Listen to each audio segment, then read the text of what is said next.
로마서 8장 35절부터 39절 말씀을 가지고 넉넉히 이기느니라.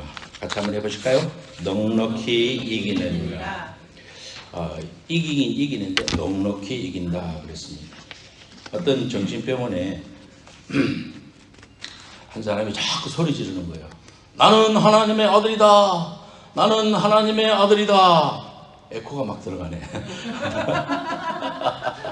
하늘에서 들리는 음성처럼 들리네. 그러니까요, 옆에 앉아있던 한 환자가 나는 너 같은 아들을 둔 적이 없다.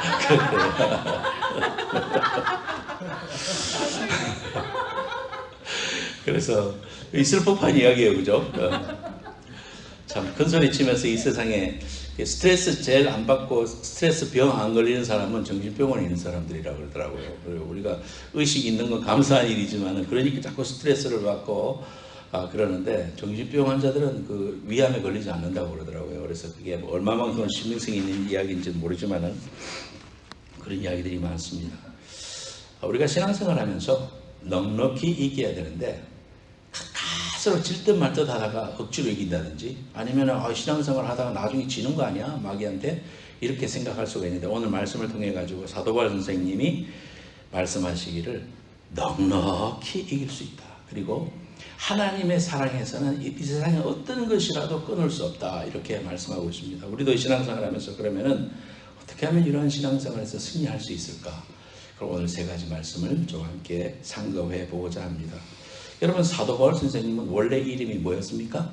사울이었지요. 사울이었습니다. 바울이 되기 전에 사울이었습니다. 근데 그 사람이 그때 얼마나 열심히 있었느냐 하면은 유대교에 열심히 있었죠. 그래서 사람들을 특별히 예수 믿는 사람들을 잡아다가, 왜냐하면 유대교의 입장에서 보면은 잘못된 거니까 아직 메시아가 안 왔는데 메시아가 왔다 그러면서 나사렛 출신의 어떤 젊은이를 따라다니고 있으니까 그 사람들을 잡아넣는 것이 하나님을 위한 일인 줄 알고 그런 열정을 가지고 그 일을 열심히 했습니다.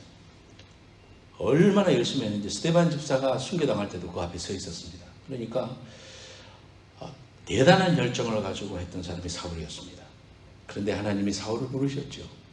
다마스커스에 있는 또 그리스도인들을 잡으려고 막 가고 있는데 하늘에서 갑자기 사울아 사울아 네가 왜 나를 핍박하느냐, 그렇게 음성을 듣고는 꼬꾸라졌습니다. 그리고 밝은 빛을 보면서 눈이 멀어버렸어요. 그래서 성에 들어가서 아나니아라는 사람한테 안수기도를 받고 비로소 예수 그리스도가 살아계시고 그분이 나를 구하셨다는 복음을 깨닫습니다. 그리고 그분이 변화됩니다. 그래서 이제는 나는 하나님 안에서 참 작은 자입니다 라고 해서 이름이 바울이 되었습니다. 바울로스란 말이 작은 자란 말이거든요. 그래서 그분의 삶은 완전히 180도 바뀌었습니다.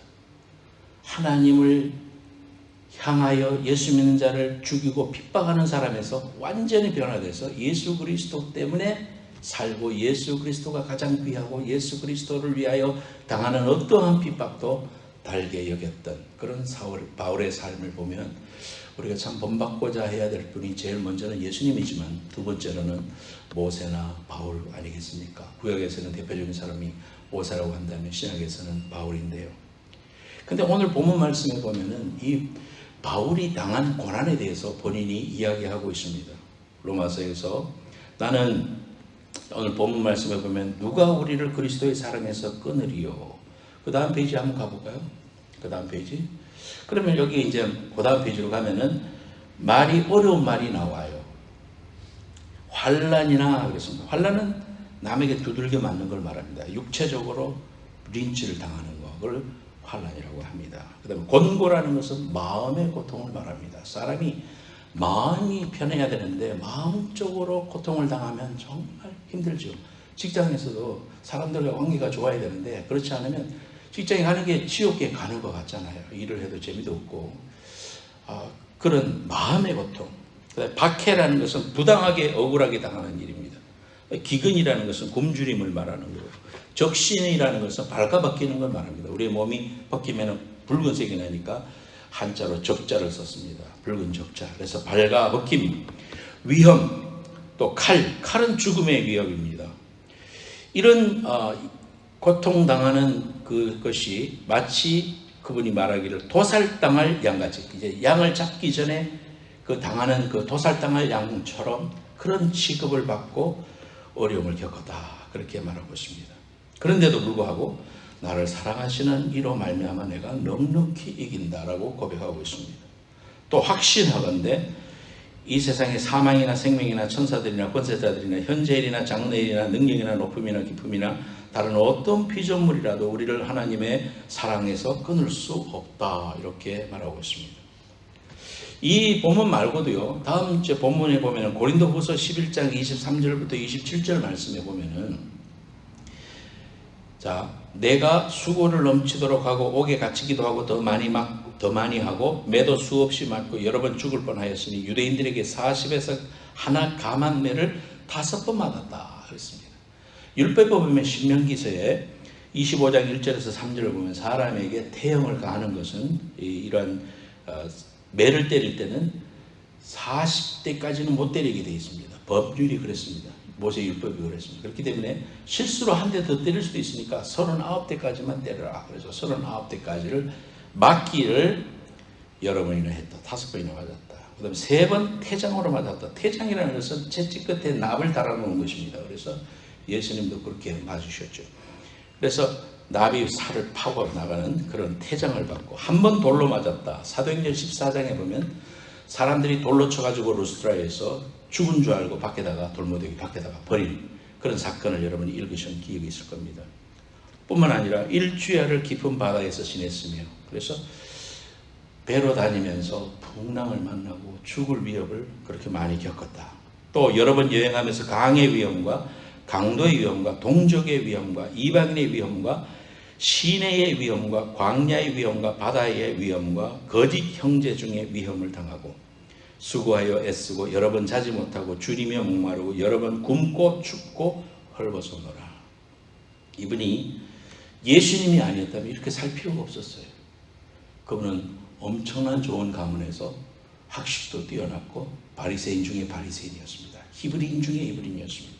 그런데 예수를 만나서 예수를 전파하니까 유대인들이 싫어하고 핍박하고 또 공격하고 모함하고 이러한 일들을 그렇게 겪었지만은 오늘 본문 말씀에 그러나 나를 사랑하시는 이로 말미암아서 내가 넉넉히 이기겠다고 그렇게 말하고 있습니다.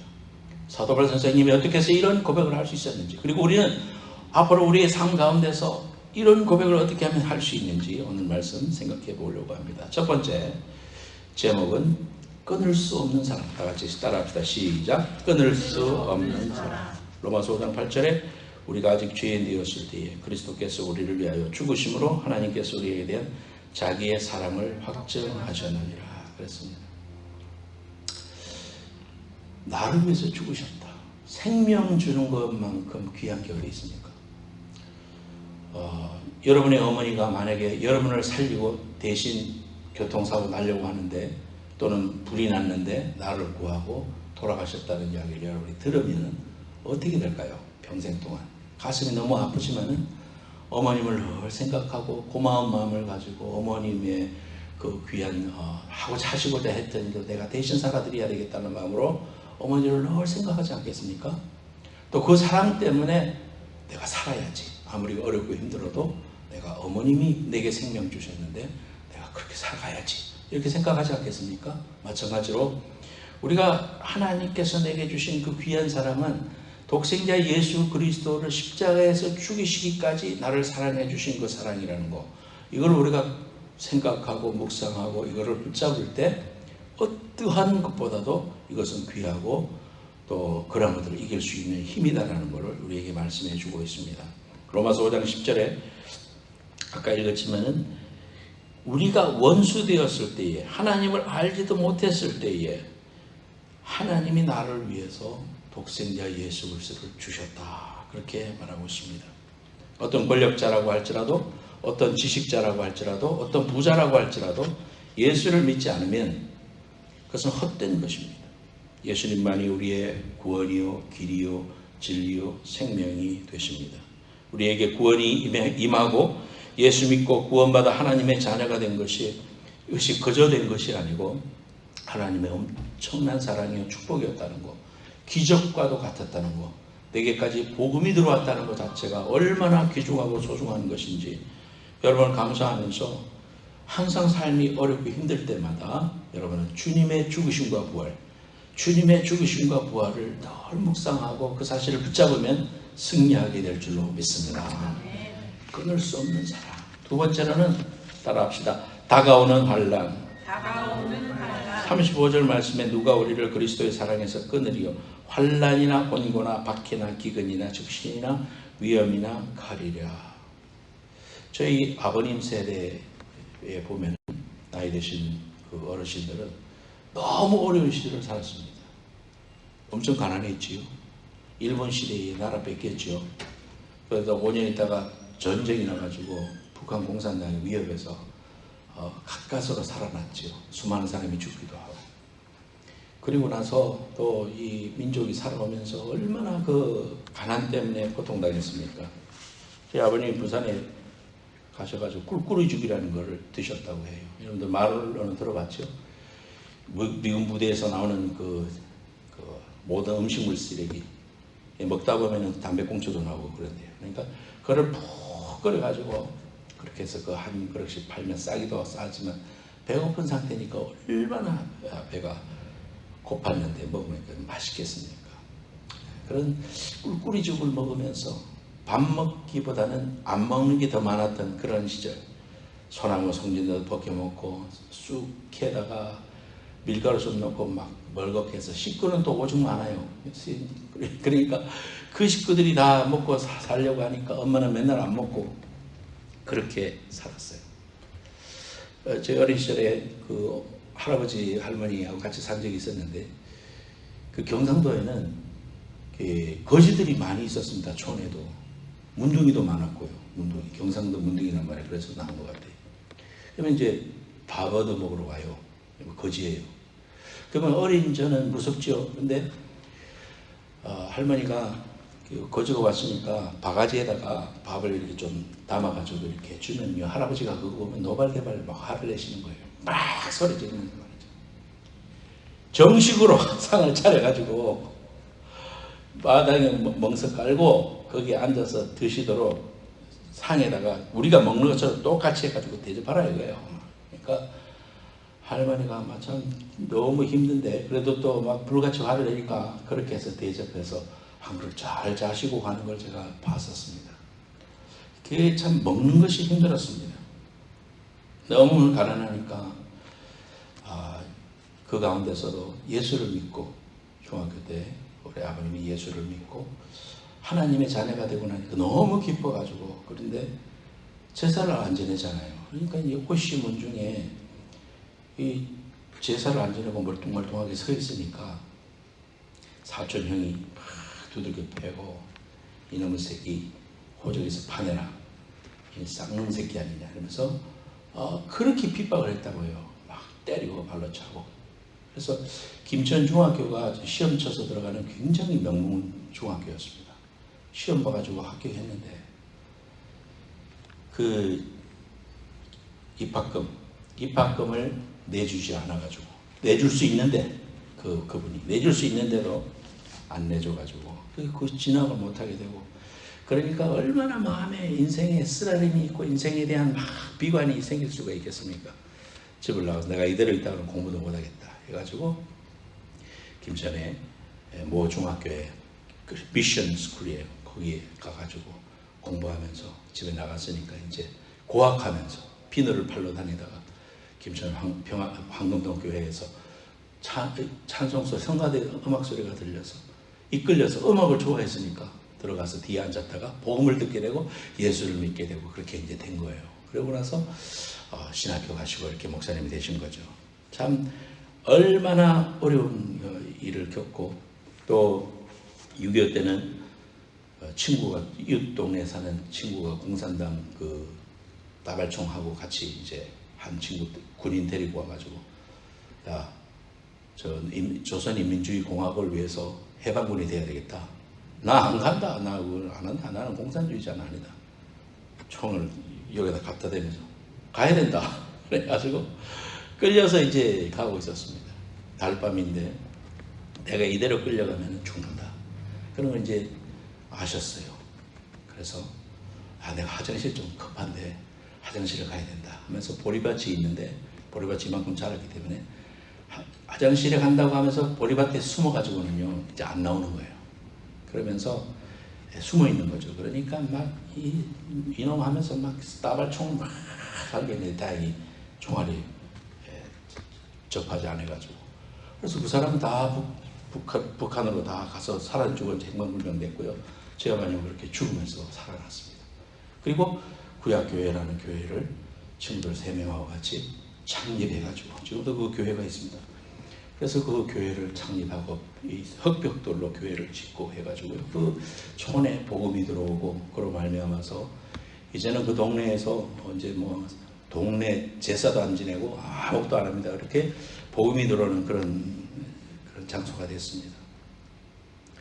예수님을 핍박받던 자에서 예수님을 증거하는 복음 증거자가 되고 그로 말미암아서 말할 수 없는 핍박을 당했다. 누구든지 그리스도인들은 이런 환난을 겪을 수가 있습니다. 직장에서도 왕따를 당할 수가 있습니다. 왜? 그리스도인으로서 살아가기 때문에. 내가 물론 잘못해서 하는 그런 것도 있겠지만 그러나 대부분 보면 그리스도인들은 믿음으로 살려고 하고 정직하게 하려고 하고 주일날 교회를 가야 되고 이러면서 어려움을 당하는 거 아니겠습니까? 그 고통이 말로 표현할 수가 없습니다. 그래서 이런 환난이 우리에게 다가오지만 그러나 이런 문제와 어려움 속에서도 사도 바울이 이길 수 있었던 것은 그리스도의 사랑이었다. 그리고 말씀이었다. 그리고 그 말씀을 붙잡고 하루하루 하나님 앞에서 주님 주시는 능력으로 데이 바이 데이 하루하루 하나님 앞에 살아갈 때 하나님이 함께 해주시고 기쁨을 주시고 소망을 주셔서 승리를 선물해 주셨고 신약 성경의 14권을 쓰게 되는 그런 영광을 사도 바울 선생님에게 하나님이 안겨주셨어요. 그리고 순교했습니다. 로마에 가면 그가 순교했던 목이 잘렸던 이런 하얀 대리석이 있는데 이 자리에서 목이 쳐졌다. 그런 이제 장소를 좀 가본 적이 있습니다. 하나님께서 그러한 영광스러운 은혜를 가지고 영광스럽게 하늘나라에 들어갈 수 있는 은혜를 주셨다는 것, 이런 것들 사람의 힘으로는 감당할 수 없었던 일입니다. 우리 모두에게도 이런 환난, 예수님 때문에 당하는 고난, 어려움이 있을 수 있지만 그러나 끝까지 견디는 자, 그리고 끝까지 승리하는 자에게 하나님께서 영광의 면류관을 준비하신다는 사실을 한번 기억하면서 환난 속에서도 승리하는 여러분들 되시기를 축원합니다. 세 번째로는 오늘 제목 그대로 넉넉히 이깁니다. 시작. 넉넉히 이깁니다. 8장 30절에 이 모든 일에 우리를 사랑하시는 이로 말미암아 넉넉히 이긴다 그랬습니다. 그냥 억지로 이긴다가 아니라 넉넉히 이긴다. 하나님께서 이미 우리에게 결론을 말씀해 주셨잖아요. 그렇기 때문에 우리 신앙생활 속에서 힘들어도요, 나는 넉넉히 이길 수 있어. 하나님께서 승리를 내게 이미 말씀해 주셨고 이미 게임이 끝났어. 그렇기 때문에 내가 아무리 작은 고난과 어려움이 와도 내가 넘어져서는 안 되지. 주님의 약속을 더 신뢰해야지. 내가 넉넉히 이긴다고 그랬어. 이기고도 남는다 이 말입니다. 크고 작은 전투에서 겨우 이기는 것이 아니라 완전히 승리하고 적을 정복해서 다시는 우리를 공격해 오지 못할 정도로 패배시키고 위대한 승리를 주신다는 것, 그것을 의미하는 것입니다. 여러분 신앙생활 하다 보면 우리에게 여러 가지 챌린지가 있을 수 있습니다. 생명의 삶 4월호에 보면 이런 이야기가 나와서 함께 이 사실을 나누고 설교를 마치겠습니다. 이재혁이라는 분이요, 아프리카의 빨간 지붕병원 아마 선교사로 가셔가지고 그 의사인데 선교사로 섬기고 있는 것 같아요. 그분이 쓴 이야기입니다.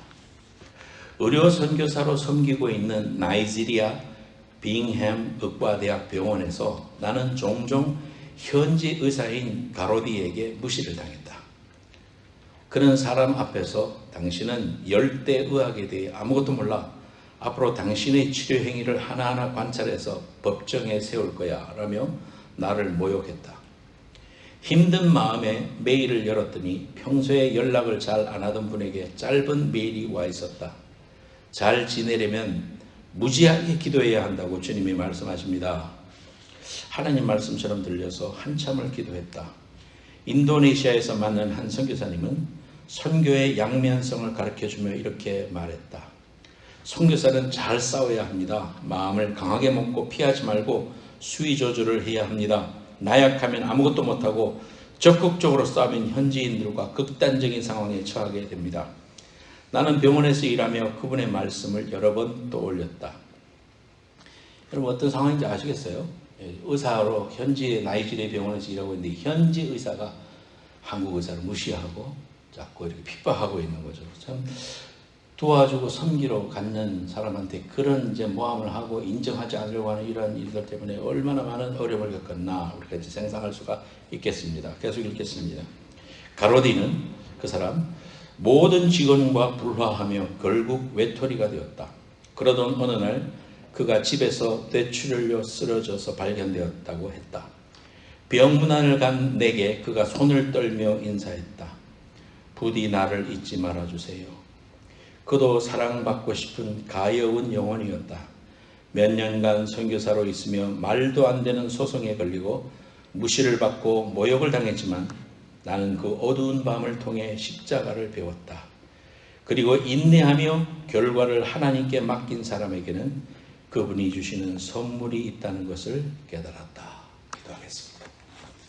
하나님 아버지, 우리 인생 가운데 역경이 있고 힘든 일이 있고 참을 수 없는 밤이 내게 지나갈 수도 있지만 그것을 인내하고 그리스도의 사랑을 묵상하며 이겨내면 하나님께서는 아름다운 열매로 귀한 합력하여서를 이루시는 하나님의 풍성함으로 채워주신다는 것 오늘 꼭 기억하게 하시고 우리 인생의 많은 어려움과 또 참을 수 없는 그러한 환경 속에서도 하나님을 신뢰하고 믿음으로서는 저희들 될 수 있도록 축복해 주시옵소서. 예수님의 이름으로 감사하며 기도드리옵나이다. 아멘. 마지막 찬송 우리가 결단하면서 부르겠습니다.